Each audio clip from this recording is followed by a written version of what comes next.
Look at this little black girl, all alone at 2 a.m. You lost, baby? Brad Rowe doesn't say it quietly. He says it the way men say things when they believe the dark belongs to them. Loud enough for all 6 of his crew to hear. Slow enough to make sure she understands exactly what kind of night this is about to be. She stops walking. She turns around. She looks at him. Then at the 5 men fanning out behind him. Then at the broken streetlight above them. Then back at Brad. And she says 4 words. Walk away. Right now. Brad laughs. His crew laughs. 6 men, 2 a.m. a black woman, alone with a dead phone and nowhere to run. Or what? She checks her watch, looks back at him. You have 30 seconds. What Brad Rowe doesn't know, what none of them know, is that this woman has been watching them for 8 months. He sees a tired black woman, alone at 2 a.m. He does not see the Navy SEAL. And the clock is already running. But clocks don't start at 30 seconds. This one started 27 years ago in a 2-bedroom apartment on Pressbury Street in Baltimore, at a kitchen table where a woman named Ruth Wells sat across from a 7-year-old girl who had just lost everything and decided, without announcement, that the girl was going to be okay. Ruth did not say it out loud. She didn't have to. She just started making coffee and helping with homework and showing up every single day in the specific way that people show up when they have decided something completely and are not interested in discussing it. That was the kind of strength Ruth Wells had. It didn't wear a uniform or walk into rooms expecting people to move. It just existed. Quiet, absolute, built over decades of choosing to stand exactly where it stood, regardless of who was watching or what they thought. The strength of someone who had already decided, long before the moment of testing, what she would and would not permit. She passed it on to the only person she had left to pass it to. Dana Wells had been 7 years old when the shooting happened. A Tuesday afternoon in the Sandtown neighborhood of Baltimore, the specific kind of violence that city had been producing for decades, that took people without reason or ceremony and left gaps in families that nothing ever fully filled. Dana's parents were caught in it. There was no meaningful distinction to be made between target and bystander in that particular moment, and the police report made none. Dana went to live with Ruth. Ruth Wells was 61 years old, 5 feet 2 inches tall, and had worked the night custodial shift at Johns Hopkins Hospital for 23 years. She was not a woman anyone would identify looking at her as someone who had shaped the future.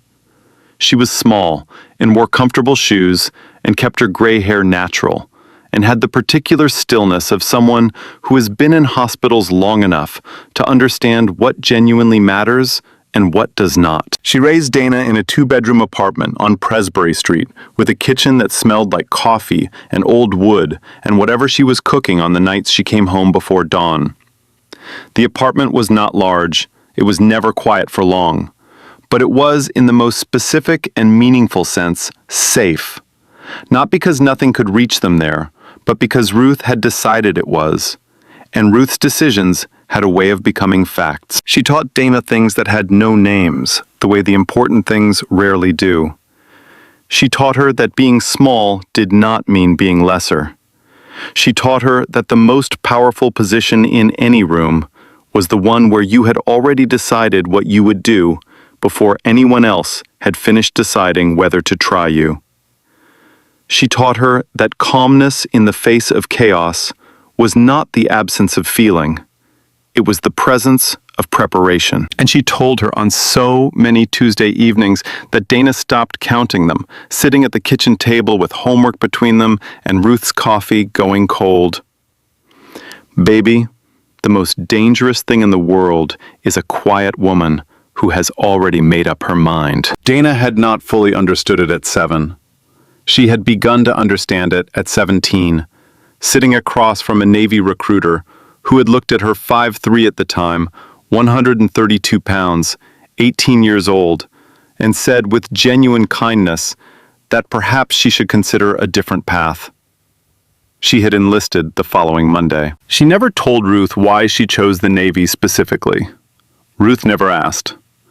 What Ruth did was sit at the kitchen table the night before Dana left for boot camp and make 2 cups of coffee, one for each of them, and say, "You already know everything I need to tell you.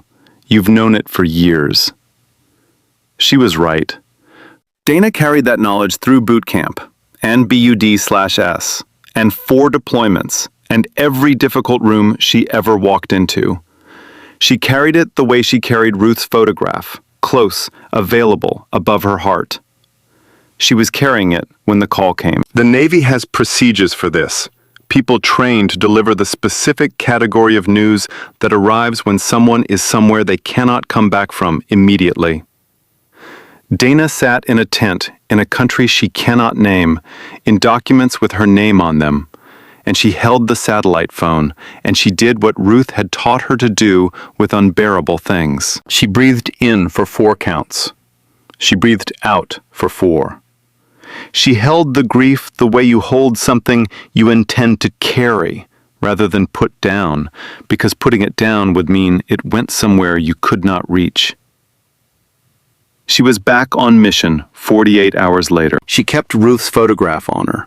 Not framed, not on display, folded small in the breast pocket of whatever she was wearing, above her heart, the way you keep something you need to be able to reach at any moment, a snapshot from Dana's high school graduation. Ruth in her Sunday clothes, 5'2" and absolutely certain the biggest smile anyone at Coppin Academy had ever produced on a Thursday afternoon in May.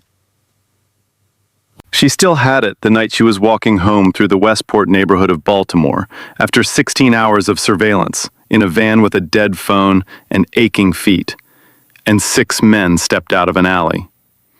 She had the photograph. She had the training. She had 8 months of a case built carefully enough to hold up in federal court. What Brad Rowe had was a calculation. Brad Rowe had made his decision in approximately 2 seconds. He had looked at the hoodie, the dead phone, the tired walk, the 2 a.m. street with nobody on it, and he had run his calculation. It came out the same way it always came out. Easy. The file on Dana Wells that existed in classified federal systems told a different story. Petty Officer First Class United States Navy Special Operations, one of the first 18 women in American history to complete basic underwater demolition and SEAL training, a program that washes out 85% of the men who attempt it. 4 deployments, 2 in combat-adjacent theaters that cannot be publicly named. Commendations listed in her record that are not explained in her record, because the situations that produce them are classified at levels that most people in the United States government do not have clearance to read. She was also at that moment 8 months into a joint task force operation, FBI, DEA, and Naval Criminal Investigative Service, targeting a narcotics distribution network operating out of Baltimore's Inner Harbor. She had established her cover identity in February. She had spent 8 months living as a night shift restaurant worker named Denise, paying rent on a basement apartment on the west side, shopping at the same grocery store, riding the same bus routes, building a life, detailed enough that no one in the neighborhood had questioned it for a single day. And she had spent 8 months watching Brad Rowe. She knew his name. She knew his sheet. She knew his role in the network mid-level enforcement, the man who handled collections for the organization's West Side territory. She knew his crew. She knew their patterns, their schedules, their routes. She had been building a case against them for 8 months. And on a Tuesday night at 2 a.m., walking home from a 16-hour surveillance shift because her phone had died and she couldn't call a car, Brad Rowe stepped out of an alley and decided she looked like a target. He had been on her radar for 8 months. She had been invisible to him until 30 seconds ago. That was about to change. Both of them were walking toward the same corner of Lemon and West, him from the alley, her from the surveillance van, 200 meters north. And in approximately 90 seconds, they were going to be standing face to face under the one working streetlight on the block. Dana had noted that streetlight in her logs 4 months ago. The van was parked at the north end of the block, 212 meters. She had walked past it twice this week, both times without acknowledging it in any way, because acknowledgement was the kind of thing that ended operations. She had her earpiece in, standard equipment small enough to be invisible, keyed to the task force frequency. She had not spoken into it since she left the surveillance position at 1:47 a.m. because there was nothing to report.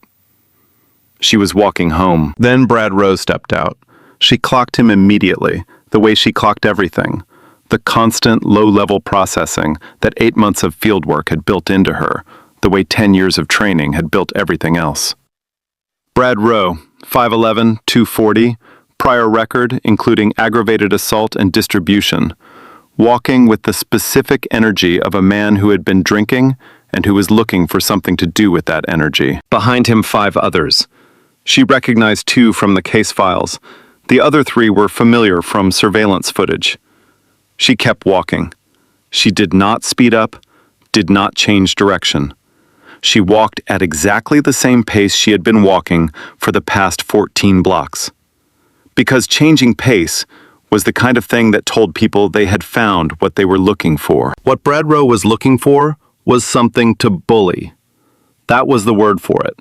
Not assault, not robbery, not any of the more specific crimes he had committed in the course of his career. This was something older and simpler. 6 men, 1 woman, a dark street. He wanted to corner her, frighten her, make her feel small.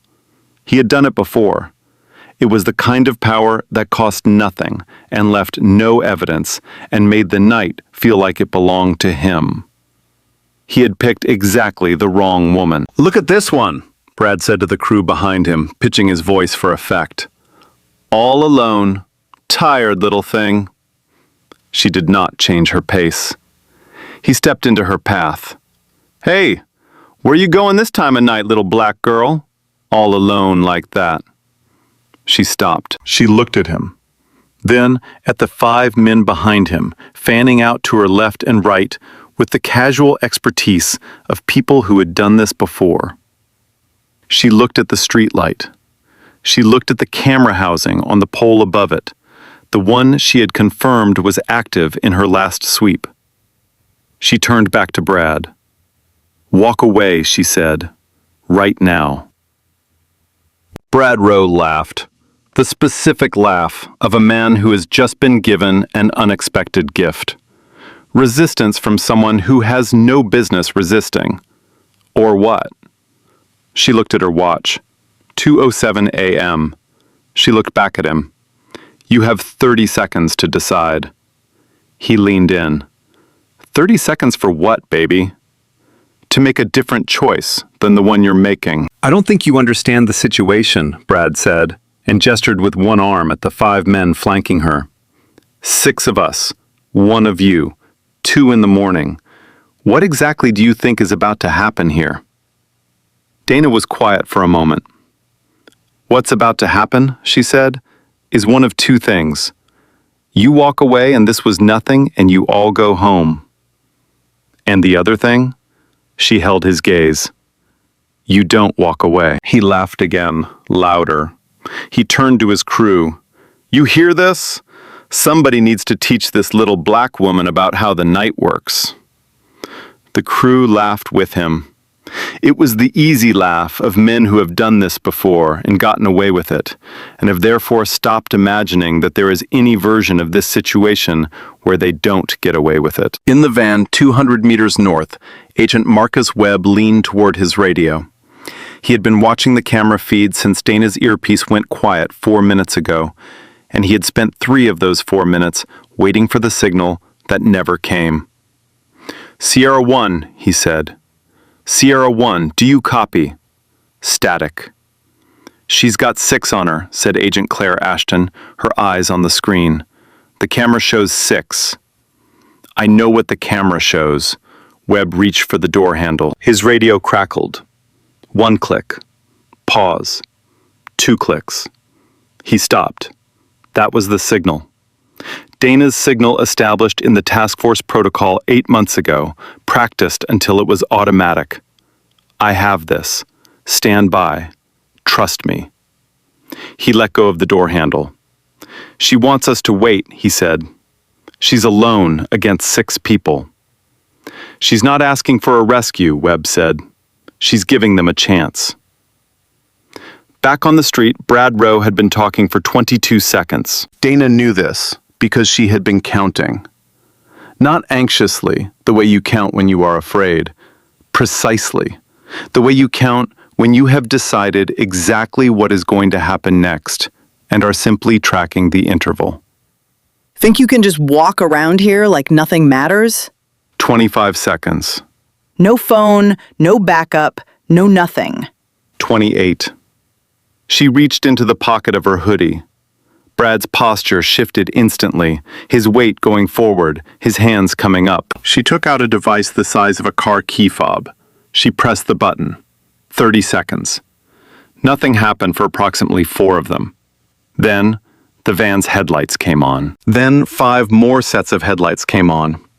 3 from the north end of the block, 2 from the south, all at once. All pointed inward, all converging on the intersection of Lemon and West. With the coordinated precision of people who had rehearsed this exact approach in a parking lot in Laurel, Maryland, on a Wednesday afternoon 3 weeks ago. 6 vehicles, black, government plates. Doors opening before they fully stopped. Men and women in FBI and DEA tactical gear, stepping out with the practiced unhurry of people who are absolutely certain they have the situation contained and are not in any rush to prove it. Brad Rowe turned north. He turned south. He turned to look at Dana, who had not moved from the spot where she had been standing for the past 30 seconds, and who was now, for the first time, reaching into the front pocket of her hoodie with her other hand and producing something small that caught the streetlight as she held it up. A badge, not a police badge. Something else. Something with a seal that Brad Rowe did not immediately recognize, but that the 2 agents approaching him from the north recognized immediately because they had worked with the unit it represented, and they knew exactly what it meant to have someone carrying it standing calmly in the middle of a situation like this one. Agent James Aldrin reached Brad first. Bradley Rowe. He did not raise his voice. You're under arrest. Brad looked at the badge in Dana's hand, looked at Aldrin, looked at the 5 men being separated by agents being cuffed with the efficient economy of people who have done this many times. What? He stopped, started again. She's Commander Dana Wells, Aldrin said. United States Navy Special Operations, assigned to the joint task force that has been building a case against your organization for 8 months. He took Brad by the arm. She's the one who put the camera in that streetlight. Brad looked up at the streetlight. Then he looked at Dana. She had not moved. She was standing in the same spot, badge still in her hand, watching him, with the specific expression of someone who has been watching a situation develop for a very long time and has arrived at the expected outcome. I gave you 30 seconds, she said. She put the badge away. She turned to Aldrin. I need to call my supervisor. Can I borrow someone's phone? She did not look back at Brad Rowe. She had already moved on to the next thing, the way she always moved forward without ceremony toward whatever came next. Brad stood on the sidewalk in handcuffs and watched her. He was still watching when Rebecca Evans turned the corner. Rebecca Evans had been walking home from her EMT shift when she turned the corner onto Lemon Street at 2:08 a.m. and stopped dead. She was 24 years old, trained to assess situations quickly, and what she saw stopped her assessment processes entirely for approximately 3 seconds. 6 black vehicles, multiple federal agents, 6 men in handcuffs, and in the center of all of it, a small black woman in a hoodie, standing completely still, while everything moved around her. Like she was the fixed point the whole scene was organized around. Rebecca Evans took out her phone. She pressed record. She was not sure why. She was sure she needed to. 2 hours later, Brad Rowe was sitting across a table from Agent Aldrin in a federal processing center, and the full weight of what he had stepped into was beginning to arrive. The Federal Processing Center in Baltimore had fluorescent lights and plastic chairs and coffee that tasted like it had been made the previous Thursday. Brad Rowe sat across from Agent Aldrin in an interview room at 4:15 a.m. and looked at the folder on the table between them with the specific expression of someone who is trying to calculate how much of what is in the folder they already knew existed. The answer, as it turned out, was almost none of it. 8 months, Aldrin said. He opened the folder. The task force has been active for 8 months. You want to know what 8 months of properly run surveillance looks like? He turned the first page toward Brad. A photograph. Brad, at a meeting in a parking lot in November. Another Brad, at a transfer location in February. Surveillance logs. Communication. Intercepts. Financial tracking. This is the case against you, Aldrin said. This is about 40% of it.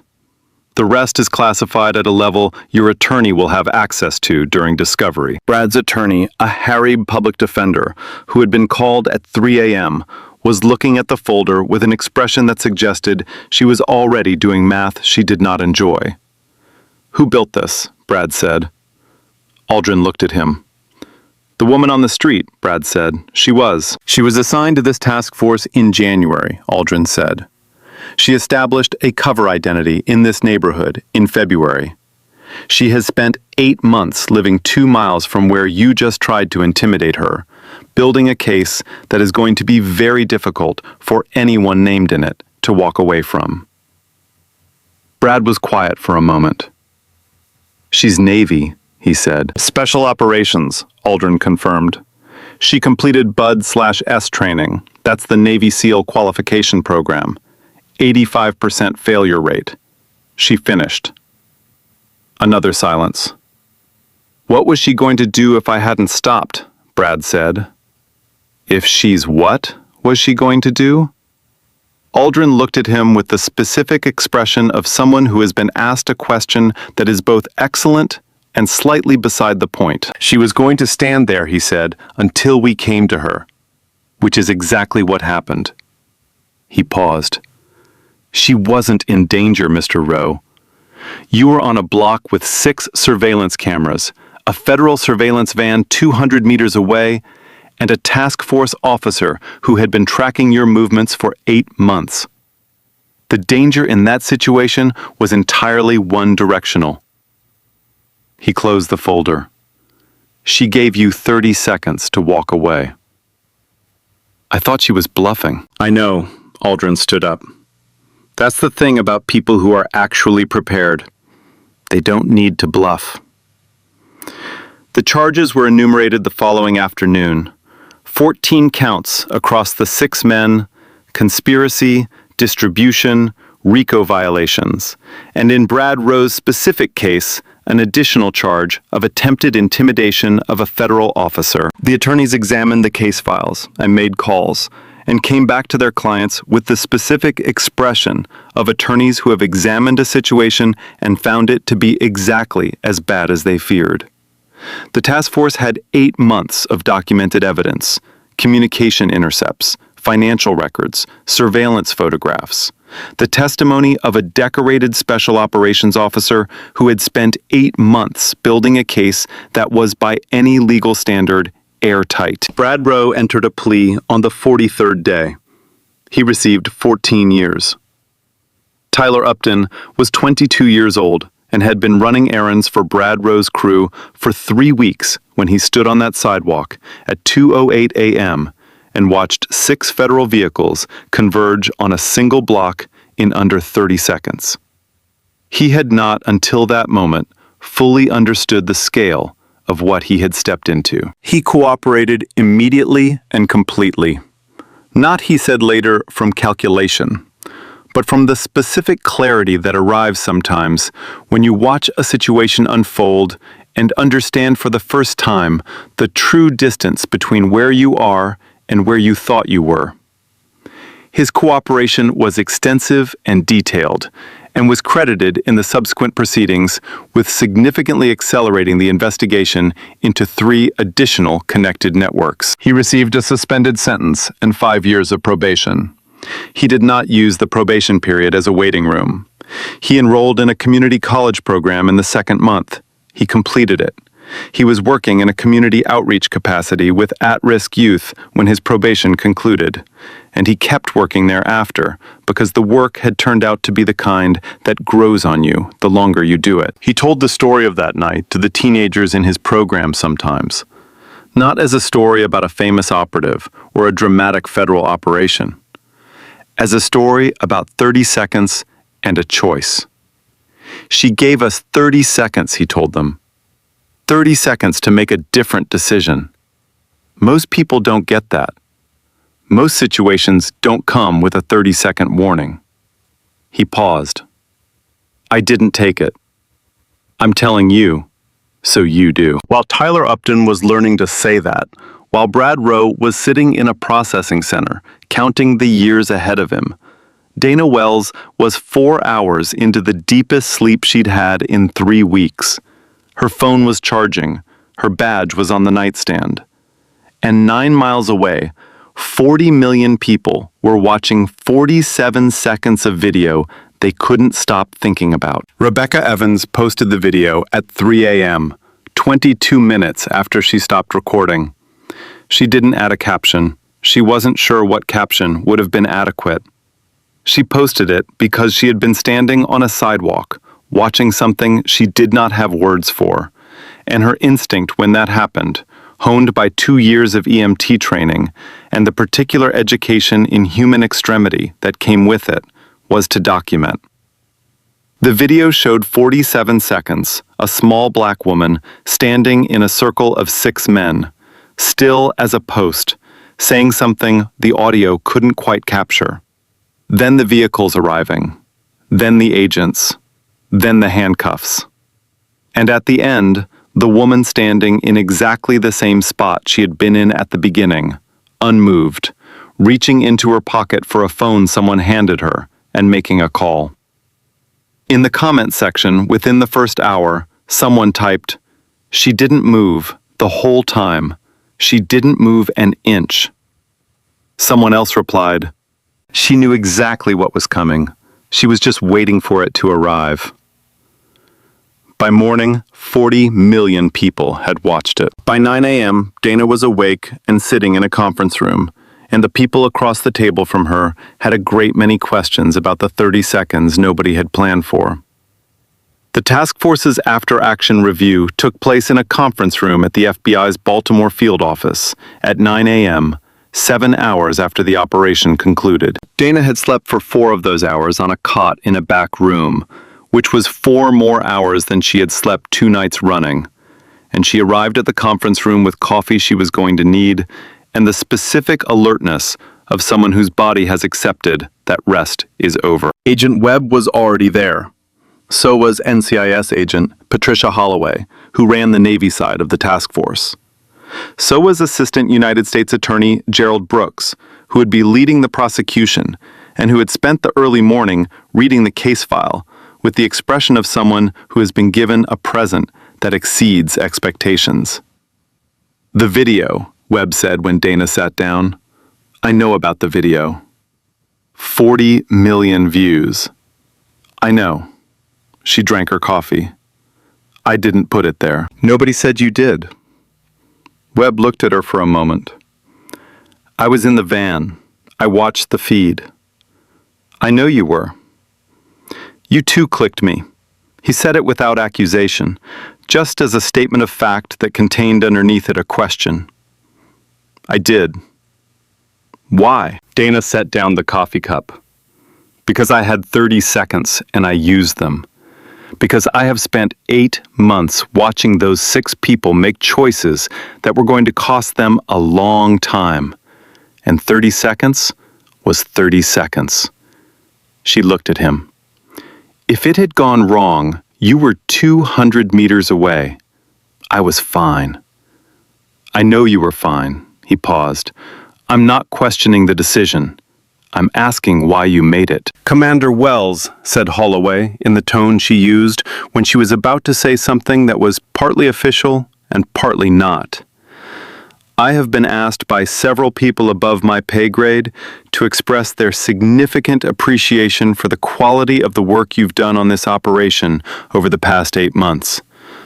I have also been asked by approximately the same number of people to ask you why you stood on a public street for 30 seconds without calling for backup. Dana looked at Holloway, then at Webb, then at Brooks, who was watching her, with the detached interest of a prosecutor cataloging something he would remember later. She gave them a chance, Webb said before she could answer. He had been in the van. He had watched it on camera. That's what she did. She stood there and gave 6 men 30 seconds to make a different choice. And when they didn't, Holloway said. Then she pressed the signal and we moved, Webb said. Operation went exactly as planned. The 30 seconds were not in the plan. No, Dana said. They weren't. A pause around the table. Outside the window, Baltimore was moving into morning traffic. The sound of the city resuming after the particular quiet of 2 a.m. The quality of light that said something had ended and something else was beginning. My grandmother, Dana said, would give anybody a chance, even people who probably didn't deserve one. She did it because she had decided a long time before the moment that that was who she was. Not because she was naive about people, because she had thought about it and decided. She set down the coffee cup. 6 men on a dark street at 2 a.m. I knew who they were. I knew what they were. I had 8 months of evidence and a federal warrant with their names on it. She looked at Holloway. I also had 30 seconds to spare, so I gave them 30 seconds. Brooks, the prosecutor, looked up from his notepad. And if they had escalated physically, Dana met his eyes. Then I would have handled it. The room was quiet for a moment. With what? Brooks said. Whatever was necessary, Dana said, and not one thing more. Brooks looked at her for a long moment. He had prosecuted a great many cases involving a great many different kinds of people. And he had developed, over the course of that career, a fairly reliable sense of what a person was made of after a few minutes in the same room with them. He would later tell a colleague that Dana Wells was the most specifically prepared person he had ever met. Not prepared in the way that meant expecting things to go wrong, but prepared in the way that meant having already decided with complete precision what she would do in every conceivable scenario. He wrote something in his notepad. 14 counts, he said. 8 months of documented evidence. A case so clean, I genuinely have nothing to add. He closed the notepad. Commander Wells, I look forward to working with you in court. Dana finished her coffee. She was already thinking about what came next. The debrief, the reassignment paperwork, the conversation with Commander Owens that she knew was coming. That conversation happened at 10 a.m. Commander Carol Owens received the task force briefing at Naval Special Warfare Command in Coronado. She read it in full, then read the after-action notes, then watched the 47-second video that her aide had queued up on a tablet on her desk. She watched it twice. The second time, she paused it on the frame where Dana was standing, in the center of the 6 men, completely still, hands at her sides, not a single visible sign of the preparation and training and 8 months of intelligence work that was making that stillness possible. She looked at the paused frame for a while. Then she picked up the phone and called the task force director. "I assume," she said, "that Commander Wells's cover is now fully compromised." "Completely," he confirmed. "She's going to need reassignment."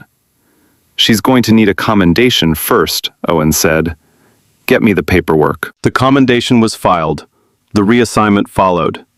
And the case that Dana had spent 8 months building moved from surveillance into prosecution without her, now the way good cases do when they are built well enough to stand on their own.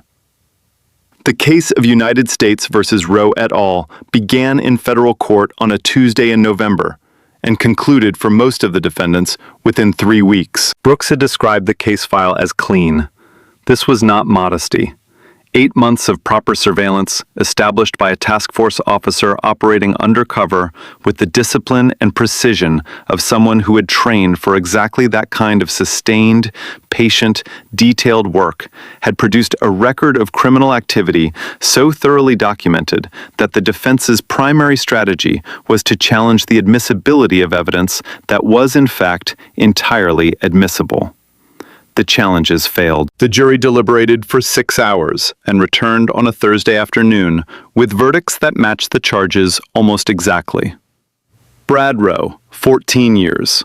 His 5 associates received sentences ranging from 4 to 9 years, dependent on individual charges and the degree to which they had cooperated with the subsequent investigation. Tyler Upton, suspended sentence, 5 years probation. The network itself, the larger organization that Brad Roe's crew had served, was significantly disrupted. The intelligence gathered over 8 months, combined with the cooperation of several defendants, provided enough thread to pull that the subsequent investigation stretched into 2 other cities and a federal grand jury that was still active as of the following spring. Dana was not in the courtroom for the verdicts. She was in Coronado by then, reassigned, working on something she cannot discuss in any document that does not require a specific clearance level to read. She received a text from Agent Webb on the Thursday the verdicts came in. It contained no words, only the case number, followed by a single word. Done. She texted back, "Good." Then she went back to work. Rebecca Evans's video did not disappear when the news cycle moved on. It had landed in one of those specific pockets of the internet where things that touch something true tend to stay shared and reshared. Not because they were dramatic, but because they were in some quality that was difficult to articulate, and that people kept trying to articulate in comment threads that ran to the hundreds of thousands. Honest. There was something in the image of that woman, small, still unhurried, standing in a circle of 6 men who had decided she was nothing, that people returned to. Not for the federal operation, not for the Navy SEAL revelation, which spread through the comments quickly enough and produced its own wave of responses. For something simpler and harder to name. For the stillness. She already knew, one comment read, with 47,000 replies agreeing. She already knew what was coming. She was just waiting for it to arrive. That's not fear. I don't know what that is, but it isn't fear. A combat trainer who had worked with special operations units posted a breakdown of the 47 seconds. He pointed out things that were not visible to untrained observers. The specific quality of Dana's foot positioning, the way her weight was distributed, the controlled breathing visible in the slight rise and fall of her hoodie. He described these things not as evidence of a soldier preparing to fight, but as evidence of something harder to train. A person who had already decided, before the moment arrived, exactly what the moment required of them. "You can train capability," he wrote. "You cannot train that. That comes from somewhere else." He did not speculate about where. He did not need to. Rebecca Evans, watching the response to the video from the apartment she shared with 2 other EMT students in East Baltimore, felt something she struggled to put a name to. She had been in the right place at the right moment with her phone out, and the result was something that 200 million people had watched. She had not intended for it to mean anything. She had pressed record because her instincts told her to. She would spend a long time afterward thinking about that instinct, about the specific quality she had recognized in Dana's stillness in the moment before she understood what she was looking at. She would eventually describe it in a conversation with a friend as, she had already decided, you could tell. Whatever was going to happen next, she had already decided what she was going to do, and that was the most powerful thing I've ever seen. The video had, by the time the case concluded, been viewed more than 200 million times. Dana never commented on it publicly. She had nothing to add. The 47 seconds said everything she would have said, and said it more clearly than she could have in words. Dana kept one photograph on her desk at the command, not in a frame that was for permanent things, and she had learned not to have too many of those in a career that moved. The photograph was folded in thirds and tucked into the corner of her blotter.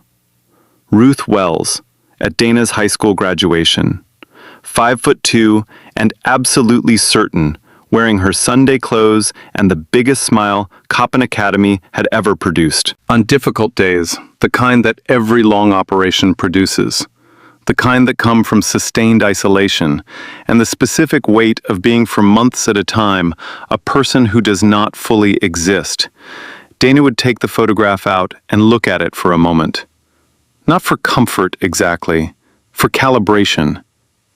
Ruth Wells had never owned a gun, had never been in a fight, had never been in a situation where her physical capability was the relevant variable. She had, on the other hand, been a black woman in Baltimore for 61 years, which meant she had been in a very great number of situations where the relevant variable was something harder to quantify, the thing you projected when you walked into a room, the thing that determined whether a difficult situation stayed difficult or became something worse. Ruth had that thing. Everyone who knew her knew she had it.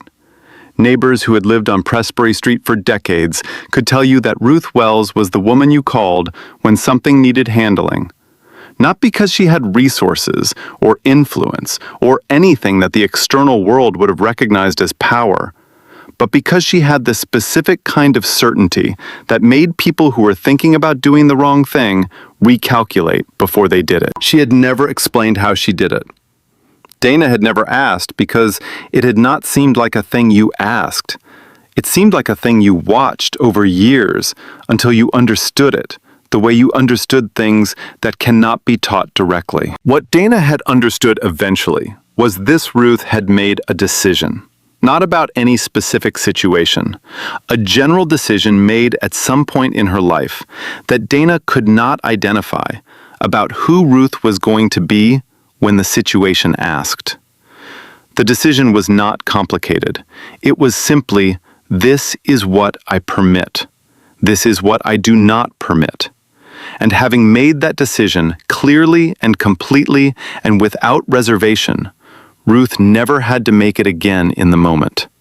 The moment just found the decision already there. Dana had learned this, had learned it the way you learn things from someone who does not teach them directly, which is to say, over years and through observation, and through the gradual process of understanding that you have been absorbing something without knowing it was being given to you. She'd carried it through BUD/S, through Hell Week, and the pool sessions, and the long cold nights on Coronado Beach when the easy thing, and the necessary thing, and the right thing were three different things, and she had to choose without hesitation. She had carried it through 4 deployments and 8 months on the streets of Baltimore. And one Tuesday night at 2 a.m., when the calculation was 6-1, and she had given 30 seconds she didn't have to give, because Ruth would have. And what that meant, what the decision Ruth had made decades ago in a kitchen on Pressbury Street had produced, eventually, in a woman standing still on a Baltimore sidewalk at 2 a.m., was this. Ruth Wells had never been in a special operations program. She had never been trained in surveillance or counterinsurgency or the particular discipline required to maintain a cover identity for 8 months in a city where she was well known. She had been a custodian at a hospital in Baltimore for 23 years, raising a child on a schedule that left her tired in ways she never complained about. But she had known something that the Navy had trained Dana to do, and that most people never learn at all. That the outcome of a difficult situation is usually decided not in the moment of crisis, but in the long period before it, when no one is watching. When you make the 1,000 small decisions that determine what you will be capable of when the moment arrives. Ruth had made those decisions every day for decades, had decided without announcement what she would and would not permit, had decided who she was going to be in rooms that did not make it easy to be that, and had been that person anyway, because she had decided in advance, and because Ruth Wells's decisions once made did not reverse. Dana had stood on a street at 2 a.m. and given 6 men 30 seconds. Because Ruth had given people 30 seconds her entire life. Not because they deserved it. Because Ruth had decided that was who she was. And Dana had been watching long enough to understand that this specific, unglamorous, unspectacular habit of giving people one more chance than they had earned was not softness. It was the hardest kind of strength there was. The kind that had to be rebuilt every single time, in every single moment, regardless of whether the person receiving it was worth the effort. She folded the photograph back into thirds. She put it in the corner of the blotter. She went back to work. 3 months after the operation concluded, Dana received a letter. Not an email, an actual letter, handwritten on lined notebook paper, addressed to the task force office, and forwarded through 4 bureaucratic stops before it reached her. The return address was a correctional facility. The name in the return address was Tyler Upton. The letter was 2 paragraphs. The first paragraph thanked her for 30 seconds that he had not used and that had cost him a great deal, and said that he thought about those 30 seconds every day and was trying to become the kind of person who would use them differently. The second paragraph was shorter. It said, "I looked up your grandmother, Ruth Wells. She worked at Hopkins. I found her obituary. It says she was known for never giving up on anyone. I think I understand you better now." Dana read the letter twice. She put it in the corner of her blotter next to the photograph. She did not write back. But she did not throw it away. Dana Wells was not built in a training program. She was built in a 2-bedroom apartment on Presbury Street in Baltimore, at a kitchen table where coffee went cold and homework got done, and a woman named Ruth Wells said the same thing in 100 different ways, until it became not a lesson, but a fact, that the most dangerous thing in the world is a quiet woman who has already made up her mind. The training gave Dana the capability. Ruth gave her the character.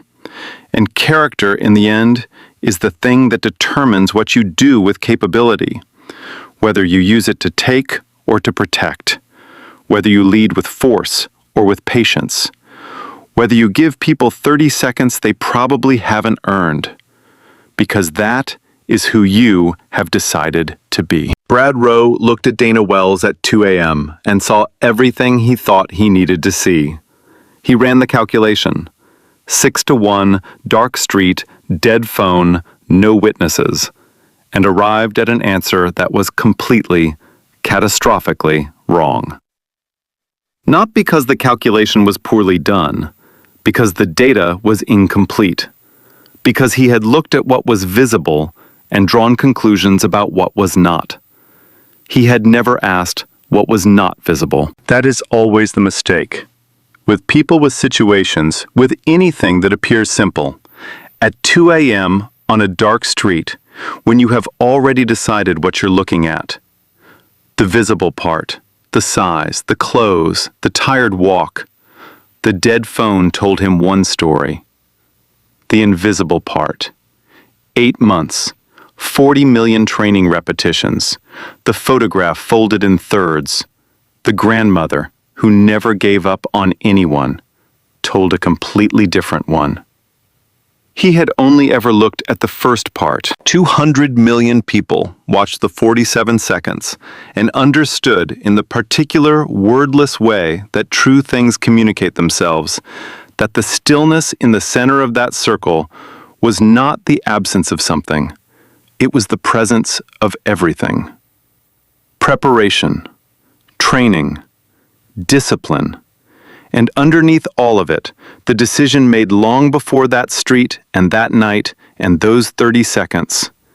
This is who I am. This is what I permit. This is where I stand. Before you go, I have 2 questions, real ones. First, has anyone ever looked at you and decided in about 30 seconds that they already knew your story? Has anyone ever seen the surface of you, the size, the clothes, the tired face, the dead phone, and concluded that they understood what you were and what you couldn't do? What did they miss? Tell me in the comments. Not the version that makes you look good, the honest version. What is the invisible thing that the people who underestimate you consistently fail to see? What did you build quietly over years that they had no idea was there? Because I think most of us are carrying something like that. Something that cost years to build and that exists entirely in the invisible part of who we are. The part no one checks before they make their assessment. Second question. Who is the Ruth in your life? The person who said the thing you still carry. Who decided before you were old enough to understand why it mattered, that you were going to be the kind of person who stands their ground. Not from stubbornness, not from pride, but because you had already made up your mind. Say their name. Tell us one thing they said or did that you still have with you. Drop it in the comments. Because here is what Tyler Upton understood, sitting on a curb at 2 a.m. while the handcuffs went on. She gave us a chance. She didn't have to. She had 6 months of evidence and a federal warrant and every reason in the world to let the operation play out without offering anyone a single extra second. She offered them anyway, because that was who she was. That's the whole story.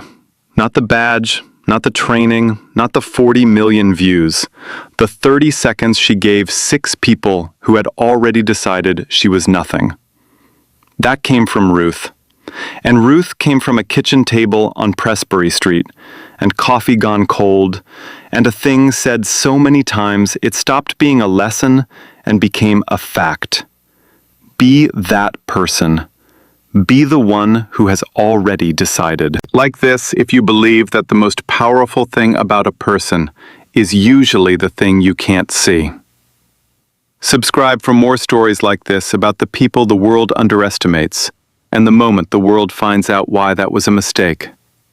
Share this for the next person being told they're not enough to matter in the room they're standing in. Tell them, let people think that. Let them run their calculation. And then stand exactly where you are. I'll see you in the next story. The most dangerous thing in the world is a quiet woman who has already made up her mind. You don't have to announce it. You don't have to prove it. You just have to have decided. Everything else follows from that.